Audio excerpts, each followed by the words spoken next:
एक काळ असा होता की देशामध्ये सर्वत्र काँग्रेस होती आणि आजचा काळ तसाच आलेला आहे। देशात सर्वत्र भाजप आपल्याला दिसून येते। अशा पार्श्वभूमीवर परभणी येथे नेमकं काय घडले, काँग्रेसच्या पावलावर पाऊल टाकत भाजप चालली आहे का, भाजपचं काँग्रेस कसं होणार, या सर्व संदर्भाने चर्चा आपण या व्हिडिओच्या माध्यमातून करणार आहोत। नमस्कार, मी डॉक्टर नागराज मगरे, शब्दयोद्धा लाईव्ह मध्ये आपल्या सर्वांचं मनपूर्वक स्वागत। आपण आमच्या चॅनलवरती नवीन असाल तर खालचं काळं बटन दाबून सबस्क्राइब करा, जेणेकरून आमचे नवे नवे व्हिडिओ आपल्यापर्यंत येतील।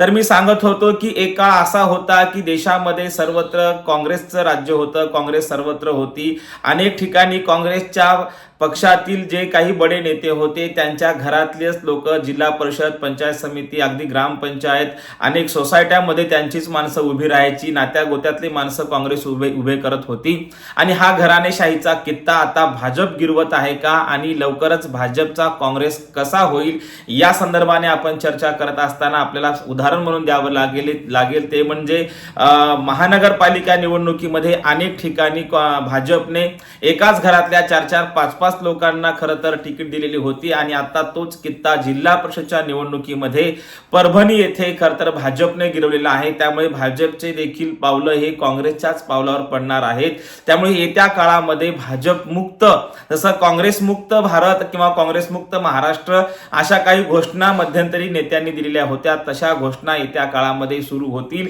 नवे तर त्या सुरू झाल्यात, कारण ज्या बेसवरती भाजपला लोकांनी निवडून दिलेला आहे ते म्हणजे खरं तर घराणेशाही, आणि घराणेशाही नको म्हणून भाजपला खरं तर इथे सत्तेमध्ये संधी मिळाली आणि त्याचा फायदा भाजपला करता येत नाही असं चित्र दिसून येत आहे। भाजपचे अनेक कार्यकर्ते असतील, निष्ठावंत कार्यकर्ते असतील, ते बाजूला पडत आहेत आणि काँग्रेसमधून आयात केलेले, काँग्रेसमधून आलेले अनेक नेते खरं तर भाजपवर कब्जा करत आहेत। म्हणून आज आपण जर विचार करायला गेलं तर महाराष्ट्राचा जर विचार करायला गेलं तर सध्या महाराष्ट्रामध्ये आपल्याला असं म्हणता येते की काँग्रेस भाजप झाली आहे आणि भाजप काँग्रेस झालेली आहे।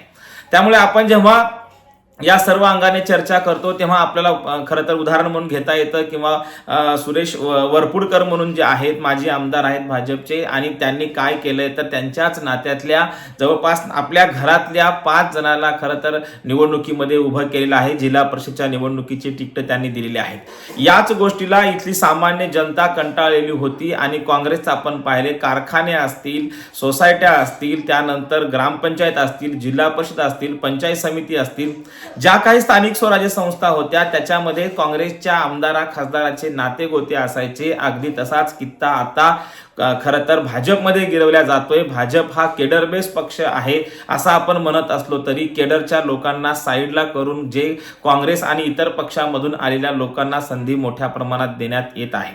सुरेश वरपुडकरांनी नेमकं काय केले आपल्याला सांगता येते की घराणेशाही, जिल्हा परिषद आणि पंचायत समिती या ज्या गोष्टी होत्या त्याच्यामध्ये घराणेशाही मोठ्या प्रमाणात काँग्रेसने आणलेली होती, तोच कित्ता आता भाजप गिरवत आहे। माजी आमदार असलेले सुरेश वरपुडकर यांनी आपल्या शमशेर वरपुडकर यांना जिल्हा परिषदची उमेदवारी दिलेली आहे। ते त्यांचे चिरंजीव आहे, त्यांचा मुलगा आहे, भाजपकडून त्यांना खरं तर ही उमेदवारी दिलेली आहे। सोनल वरपुडकर जे आहेत त्यांना देखील उबाटा शिवसेना गटाची उमेदवारी दिलेली आहे आणि आपण पाहतोय की मीना वरपुडकर ह्या नगरसेवक देखील आहेत आणि दुसरीकडे प्रेरणा वरपुडकर ह्या त्यांच्या सुनबाई आहेत, त्यांना देखील जिल्हा परिषदेची उमेदवारी भाजपकडून देण्यात आलेली आहे। बोनी वरपुडकर जे आहेत ते त्यांचे पुतणे आहेत, त्यांना देखील जिल्हा परिषदची उमेदवारी देण्यात आलेली आहे। दुसरे पुतणे आहेत अनिल वरपुडकर, त्यांना देखील उमेदवारी भाजपकडून देण्यात आलेली आहे। म्हणजे हे आपल्याला सांगता येतं की या सर्व निवडणुकीमध्ये असे नात्या गोत्यांना जर आपण उमेदवाऱ्या देत राहिलो तर नक्कीच येत्या काळामध्ये भाजपचं काँग्रेस व्हायला वेळ लागणार नाही आणि वारंवार खरं तर कार्यकर्त्यांना आणि एकूणच जो ग्राउंड लेवलला काम करणारा कार्यकर्ता आहे त्यांना टाळण्याची लोकशाहीतली जुनीच परंपरा आहे। याआधी काँग्रेसनं हेच केलं, आता भाजप देखील तेच करणार असेल तर पुन्हा आपल्याला म्हणजे एक नारा द्यावा लागेल महाराष्ट्रामध्ये। त्यांचेच कार्यकर्ते नारे देतील की आम्हाला भाजपमुक्त महाराष्ट्र करायचा आहे। जिल्हा परिषदच्या निवडणुकीमध्ये ज्या पद्धतीने भाजपने ह्या अशा काही जागा अनेक नातलगांना दिलेल्या आहेत त्याचा फटका नक्कीच येत्या काळामध्ये जिल्हा परिषद निवडणुकीमध्ये भाजपला बसू शकतो। शकतो ते पाहण्यासारखं असणार आहे. परंतु एक बाजू आपल्याला बघावी लागेल की एकीकडे प्रशिक्षित कार्यकर्ता असलेला सर्वात मोठा पक्ष, त्याच्याकडे केडर बेस कार्यकर्ता आहे तो म्हणजे भाजप. आणि आज भाजपची ही जी अवस्था आहे, प्रशिक्षित कार्यकर्त्याला बाजूला सारून या ठिकाणी असे पुतण्या, सुनबाई, मुलगी यांना जर उमेदवारी मिळत असतील तर पुन्हा तोच कित्ता खरं तर काँग्रेस सारखाच भाजप गिरवताना दिसून येते.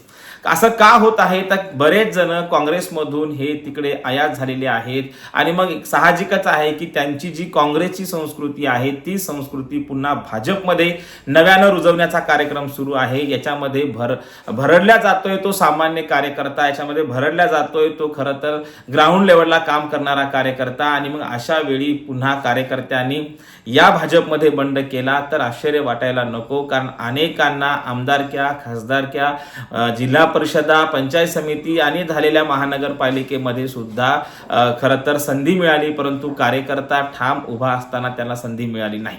एकीकडे आपण पाहतोय एखाद्या तमाशात काम करणाऱ्या महिलेच्या मुलाला इकडे वंचित बहुजन आघाडीचे अध्यक्ष बाळासाहेब आंबेडकर नगरसेवक करतात. कुठेतरी नांदेडमध्ये एखाद्या झोपडपट्टीमध्ये राहून बॅनरचे काम करणाऱ्या, बॅनर लावण्याचे रोजंदारी करणाऱ्या मुलाला तिथे त्याच्या पत्नीला नगरसेवक म्हणून बाळासाहेब आंबेडकर उभं करतात. ही लोकशाहीची पाळीमुळे लोकांपर्यंत जावेत असा खरं तर बाळासाहेब आंबेडकरांचा अजेंडा आहे. तोच अजेंडा एकेकाळी भाजपचा देखील होता.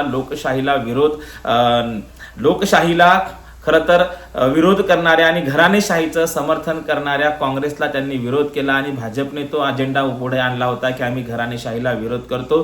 परंतु आज मोठ्या प्रमाणामध्ये भाजपमध्येच घराणेशाहीचा शिरकाव झाल्याचं आपल्याला पाहायला मिळतं. एकीकडे अटल बिहारी वाजपेयी असतील, प्रमोद महाजन असतील, यासारख्या अनेक मोठ्या नेत्यांनी या लोकशाहीच्या विकेंद्रीकरणावर भर दिलेला होता. परंतु आज आपण पाहतोय भाजपमध्ये असे नेते कमी उरलेले आहेत. नव्हे तर जे काँग्रेसमधून तिकडे गेले तेच आता भाजपचे नेते झालेत.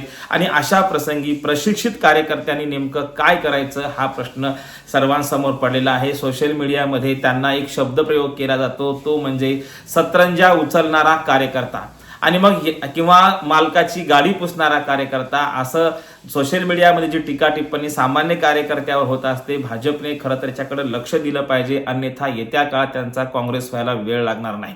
परंतु आज आपण पाहतोय की वरपुडकरच नाही तर अशा अनेक नेते आहेत ज्यांच्या घरामध्ये अगदी कारखाने असतील किंवा सहकार कारखाने, त्याच्यानंतर दूध डेऱ्या आहेत, त्याच्यानंतर आपण पाहतोय सोसायटी आहेत, अनेक पंचायत समिती, जिल्हा परिषदला जे काही याच्या आधी काँग्रेसनं केलं ते जर भाजप करणार असेल तर भाजपचा काँग्रेस नक्कीच होणार, यात काही शंका नाही. आपण पाहतोय की काँग्रेसने जसं एकेकाळी इथल्या दलित आणि मुस्लिम लोकांना गृहीत धरलेलं होतं की हे आम्हाला मतदान देणारच आहेत, अगदी तसंच तीच चूक आता नव्यानं भाजप करत आहे.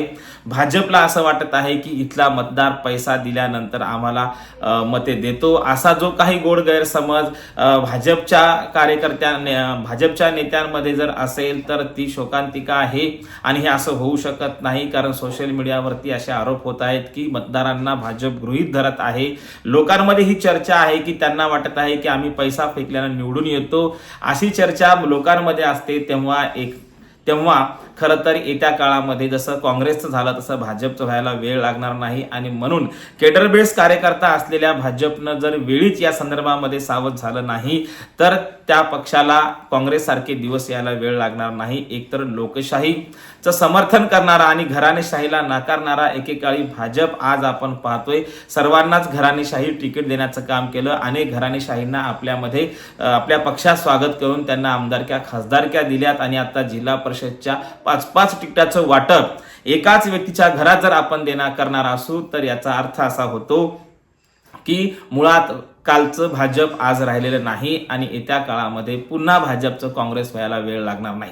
त्यामुळे कार्यकर्त्यांनी खरं तर या संदर्भामध्ये जपून पावलं टाकले पाहिजे. अनेक वेळा कार्यकर्ते एकमेकाला भिडतात आणि अशा प्रसंगी आपल्या नेत्यासाठी ते भिडतात. ज्याच्यासाठी भिडले तो नेता रातोरात इतरांच्या पक्षात जातो किंवा कुठं गेला यालाच माहीत नसतं.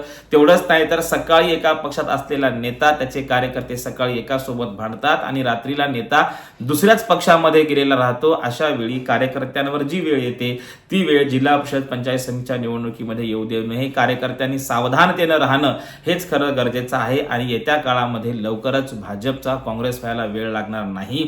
कारण ज्या दिशेने भाजप जात आहे ती दिशा खरं तर काँग्रेसच्याच पावलावर पाऊल टाकणारी आहे. त्यामुळे येत्या काळामध्ये काँग्रेसचं जसं पानिपत झालं तसं भाजपचं पानिपत झालं तर याच्यामध्ये आश्चर्य वाटण्यासारखं काही राहणार नाही. म्हणूनच सुरेश वरपुडकरांसारखे अनेक वरपुडकर महाराष्ट्रामध्ये आहेत ज्यांच्या नात्या गोत्यांना जिल्हा परिषद पंचायत समितीची तिकीटं दिलेली आहेत. 5-5 तिकीटं जर एका घरात म्हणजे पुतण्या, 2 पुतणे, 1 मुलगी, 1 सुनबाई आणि असं जर असेल तर याच्यामध्ये मुलगा आणि या सर्व 5-5 लोकांना जिल्हा परिषद तिकीट देतं. कार्यकर्त्यांनी जायचं कुठं आणि म्हणून कार्यकर्ते देखील आता संभ्रम अवस्थेमध्ये आहेत आणि अशा वेळी केडर बेस असलेल्या भाजपला हे परवडणार नाही.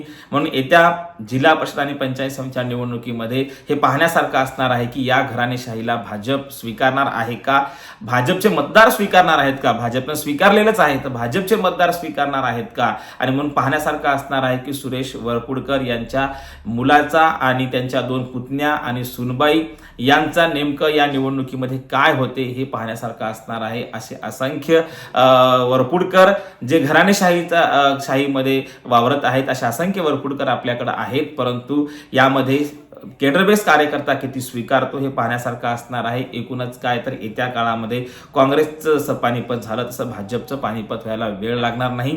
कारण आपण पाहिलं आहे की अनेक ठिकाणी खरं तर कंधारसारख्या ठिकाणी 5-5 लोकांना एकाच घरात उमेदवाऱ्या दिल्यानंतर नगरपालिकेच्या निवडणुकीमध्ये त्या ठिकाणी त्यांना 5ही लोकांना पराभवाला सामोरं जावं लागलं आणि तसंच जर या ठिकाणी पुन्हा असाच किस्सा घडला या ठिकाणी त्यांना पराभवाला सामोरं जावं लागू शकते. कारण लोक स्वीकारतीलच असं नाही. मतदारांना गृहीत धरणं ही खरं तर इथल्या राज्यकर्त्यांची चूक, जशी काँग्रेसनं केली तशी चूक पुन्हा भाजप करत आहे. त्यामुळे येत्या काळामध्ये भाजपचं पानिपत व्हायला वेळ लागणार नाही. धन्यवाद.